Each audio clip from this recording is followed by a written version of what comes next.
안녕하세요. 스타일19 임광목 대표입니다. 2월 7일 토요일 아침에 2주 만에 여러분들께 인사를 드립니다. 지난주에는 굉장히 추웠었고요. 지난주에는 그 주간에는 조금 포근한 날씨가 이어지는 듯 했지만 어제부터 다시 추워지고 있는 것 같습니다. 저도 지금 화면에는 잘 안 보이시겠지만 여기 입술이 다 이렇게 부르텄는데요. 여러분들도 감기 조심하시고 건강에 더욱 유념을 하셔야 될 것 같습니다. 지난 2주 동안 증시에 현상적으로 나타났던 포인트들을 몇 가지 짚어드리도록 하겠습니다. 우선 2주 전에 그 방송에서 그 코스피 5천 시대가 열렸고 정부에서 어떤 진정성을 가지고 하는 얘기인지 모르겠지만 코스닥이 이제 3천 얘기를 하고 있다 이런 얘기를 했는데 그 다음 날부터 어떤 일이 벌어졌습니까? 코스닥 3천 이렇게 가려면은 코스닥을 어쨌든 지수를 올릴 수 있는 코스닥의 종목들, 그 종목들이 펀더멘탈이 취약하든 취약하지 않든 간에 그 종목들이 갑자기 앞다투어서 뭐 연일 상한가 비슷하게 움직이면서 지수를 한참 끌어올렸잖아요. 그런데 2주가 지난 어제 종가 기준으로 봤을 때는 거의 상승폭을 거의 다 토해내는, 즉 말하자면은 지난 2주간의 시장이 굉장히 큰 변동성이 나왔다 이렇게 표현을 할 수가 있고, 여러분들 그 사이드카라는 말 들어보셨는지 모르겠는데 우리 한국 증시에서 이 사이드카가 이렇게 자주 발생하는 증시가 있었나 저는 못 봤던 것 같거든요. 지금 뭐 며칠 단위로 해서 올라가는 쪽 사이드가 또 떨어지는 폭락하는 쪽 사이드가 이게 반복적으로 나타나고 있을 만큼 비정상적이고 변동성이 굉장히 볼 수 없었던 그런 변동성이 나타나고 있는데요. 기본적으로는 지금 이런 현상들이 평상시에 나타났다라고 하면은 이건 의도성을 가지고 움직이는 거기 때문에 누군가가 지수를 가지고 장난을 치는구나 이렇게 해석이 되면서 감리 같은 것들이 들어갈 수가 있거든요. 그런데 지금 우리 한국 증시만 놓고 봤을 때는 정부에서 주가를 올리겠다라는 의지가 있다 보니까 어떻게 보면 이런 장난 비슷하게 치는 그런 현상들이 나타나는 것들도 정부가 어차피 지수 올린다고 하는데 이거 용인해 주겠지. 뭐 이거 가지고 왈가왈부하지 않겠지. 누가 이런 장난 치는 거야 하고 모니터링, 뭐 감리 같은 거 하지 않겠지. 이런 어떻게 보면은 암묵적으로 그런 시장을 허용해 주고 있기 때문에 이런 비정상이 나타나고 있지 않나 이런 생각이 들고요. 자, 그러면은 그렇게 지지난주에 지수를 코스닥을 끌어올렸던 그 종목들이 왜 다시 원점 비슷하게 돌아가면서 지수가 제자리로 가는 이런 변동성이 나왔나? 그 현상은 일단은 미국 쪽에서 좀 찾아봐야 될 것 같습니다. 제가 뭐 여러 차례 말씀드렸지만 미국의 그 엔비디아 중심의 AI 그 생태계로 형성이 됐던 고공권 나스닥에 말하자면은 11월 달에 형성됐던 고점, 이거는 돌파하기가 쉽지 않을 거다라는 말씀을 여러 차례 드리지 않았었습니까? 그리고 엔비디아가 지금 현재 180달러대에서 중간에 미국도 잠깐 변동성이 나타나면서 170달러 초반까지도 엔비디아가 떨어졌다가 어제 이제 오늘 새벽에 마감한 종가 기준으로는 180달러대를 회복을 한 상태입니다.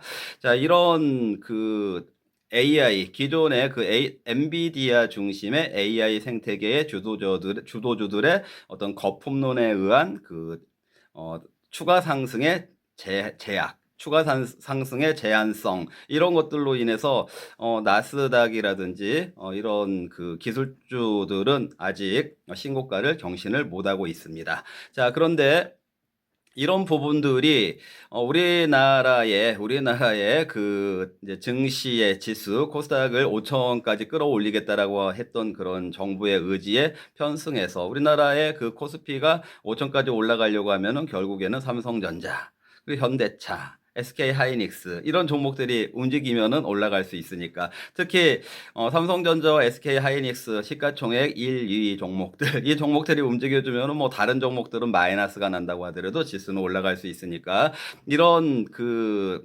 현상적으로 지수가 그동안에 견인이 되어 왔었는데 미국에서 보니까 이렇게 AI 그 기존 엔비디아 중심의 AI가 어떤 그 거품 그 돌파를 못하고 있는 그런 정책 흐름 속에서 언제까지 한국 증시가 올라갈 수 있겠냐 이런 어떤 의구심이 발생을 했었을 거다라고 생각을 하고 있고요. 그리고 또 하나는요. 제가 보기에는 그 IB들 중에서 월가의 IB들 중에서는 굉장히 날카롭고 샤프하고 굉장히 올바른 그 분석을 했다라고 생각이 드는데요. 그 소시에테 제너럴이라고 하는 그 IB가 있지 않습니까? 그쪽에서 한국 증시에 대해서 좀 정확하게 진단을 한 것 같아요. 이 한국 증시가 지금 외국인들은 팔고 있는데, 다시요. 외국인들은 계속해서 팔고 있는데 지수만 올라가고 있다. 이게 정상적이냐? 이런 부분에 대해서 경고를 했고, 한국 증시가 지수가 뭐 20%, 30% 이렇게 폭락할 가능성이 있다. 이 부분을 얘기를 했고, 자, 지금 정부의 그 정책과 맞물려서 그 한국 주식을 사들이는 주체는 기관인데, 기관들 중에서도 연기금이라든지 이런 데서 추가적으로 살 수 있는 여력이 없다는 점을 부각을 시켰고요. 그리고 증권사들이 ELS라고 하는, 여러분들 아시는 ELS라고 하는 파생 상품, 그러니까 구조 상품이라고 하는데요. 그 ELS를 가지고 말하자면은 장난치기 위해서 어느 정도 정부에서 지수 올리는 거를 용인을 해주니까, 그런 구조, 그런 그 수급 구조로 지수가 올라갔다라면은 이 올라간 현상에 대해서 신뢰할 수 있는 것이 아니다. 결국에는 한국 주식을 사고 있는 데는 없다. 팔고 있는 데만 있다. 기관만 샀다. 그 중에서도 구조적인 ELS를 중심으로 한 그 파생 상품을 중심으로 한 그 수급에 의해서 지수만 올라와 있다. 이런 경고가 나오면서 변동성이 발생을 했다. 이 부분을 여러분들께 짚어드리고 있습니다. 그리고 또 중간에 그 트럼프 대통령이요, 그동안에 제롬 파월을 하고 좀 정책적으로 마찰이 있으니까, 제롬 파월은 좀 긴축주의자니까 그 연준 의장을 교체하고 싶어 하는 그런 게 있었는데, 뭐 어쨌든 그거는 이제 법적으로는 그 임기가 보장이 되니까 지금 2026년까지 왔는데, 이제 5월 달에 임기가 끝나게 되잖아요. 근데 이제 후임자로 지명을 했습니다. 후임자로 케빈 워시라고 하는 그 분을, 이분도 아마 제가 알기로는 하버드 출신으로 알고 있는데요.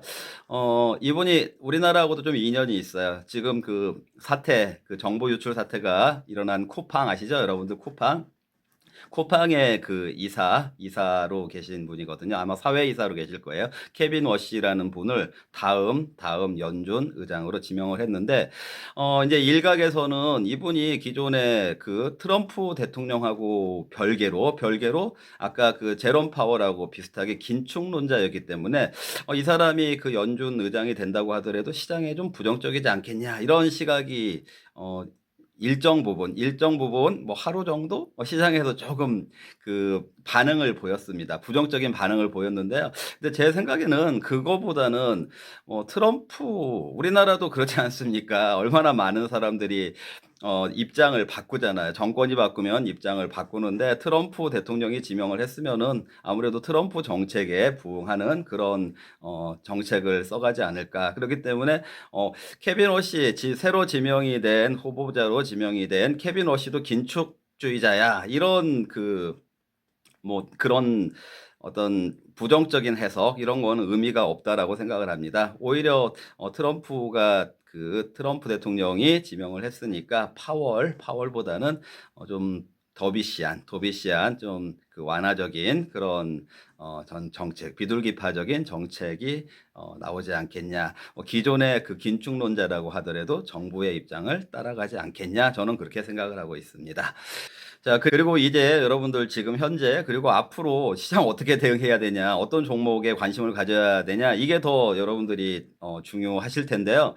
어제 이제 또 그 한국 증시가 급락을 했잖아요. 금요일 날 급락을 하니까, 어제 이제 증권사에 다니는 저 친구가 이번 코스피 얼마까지 하락할 것으로 보냐라고 저한테 물어보더라고요. 근데 저는 대답을 이렇게 했어요. 요즘엔 그렇게 분석 안 해.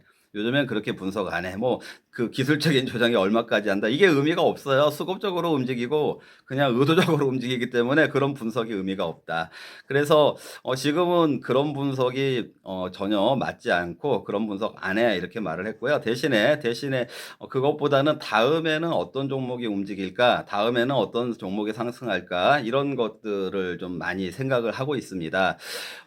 미국으로 따지면 아까 엔비디아라든지 그 이른바 그 매그니피센트 그 종목들은 정체가 돼 있는데요. 그래도 다우 지수 30개 종목, 30개 종목이 좀 그 기술주만 있는 것이 아니라 기술주는 그 매그니피센트 종목들 중에는 알파벳까지 해서 아마존 해서 한 4개 정도가 들어가 있고 4개 정도가 들어가 있고 그리고 나머지 뭐 금융주도 들어가 있고 또 뭐 산업 관련된 소비 관련된 그런 종목들 이런 종목들 골고루 30개가 구성이 되어 있어요. 뭐 여행, 뭐 그 운송 이런 것들도 포함이 되어 있고요. 그러다 보니까 그 30개 종목들 중에서 어떤 지금 그 다우 지수가 5만 지수, 우리나라 5천 지수 이게 비슷하게 움직인다고 말씀드렸었잖아요. 그 앞자리에 빅 피겨가 똑같다라고 말씀드렸잖아요. 코스피에다가 영자 하나만 더 붙이면 되니까. 자, 그런데 이제 그 30개 종목들 중에서 어떤 종목들이 좀 강하게 움직이나 이런 걸 한번 보실 필요가 있는데요.